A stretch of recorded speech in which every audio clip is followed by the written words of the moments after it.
I feel like I'm emerging now, genuinely for the first time from a fear-based life.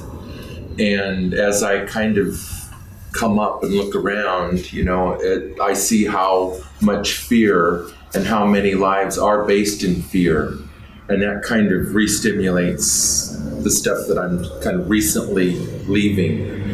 And I guess my question is like, you know, how to get on with it better, faster.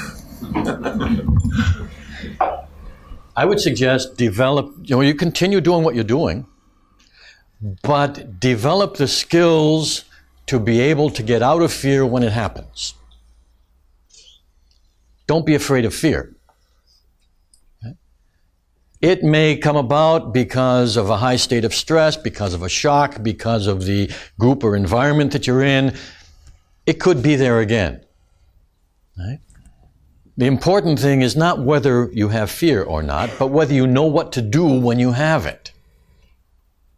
Right? Develop those kinds of skills so that you will, to the best of your ability, never be in a state where you forget what to do. The question comes up because I feel like I'm living in a totally fear-based society. I mean, all the emphasis on security, quite a bit of it, yes. And it seems like if you really start living free of fear, other people really start fearing you, and then you have to deal with that. Okay, so let me tell you about this. Okay. There's such a subtle difference here. Other people aren't going to start fearing you unless you've got fear. Which means you're afraid of them seeing that you're fearful, or you're afraid of showing any fear.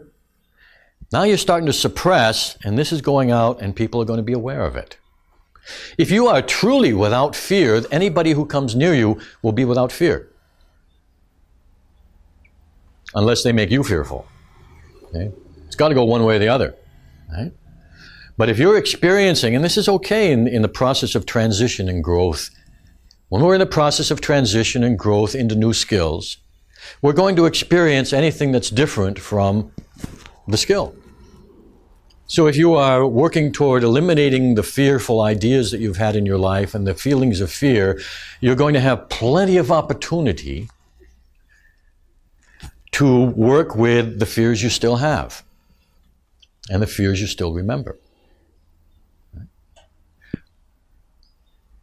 And so sometimes there's going to be a little tension of that, and you'll suppress, no, I'm free of fear. I'm not supposed to have any. And all you'll do is do something equivalent to taking cortisone or an aspirin. It'll be there, but you won't feel it. Okay? But you'll get the effects of it by the other people and experiences in your life. Okay? This is why I put the emphasis on not trying to be fearless.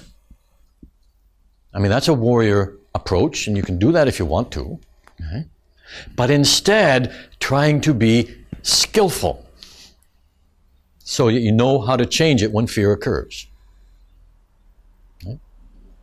So fear happens, but I know what to do about it so it doesn't happen very long. I'll give you an example. And we'll use some depression, for instance, which is anger and fear-based both. People used to ask me in classes, don't you ever get depressed?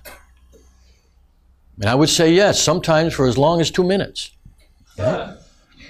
But not when I was a kid, growing up and learning this stuff. Oh, I went through days and sometimes weeks of feeling depressed until I learned what to do about it.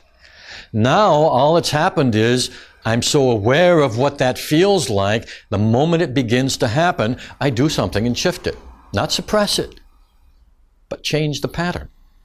Okay? That's the skill part of it. So yeah, I get depressed like anybody else.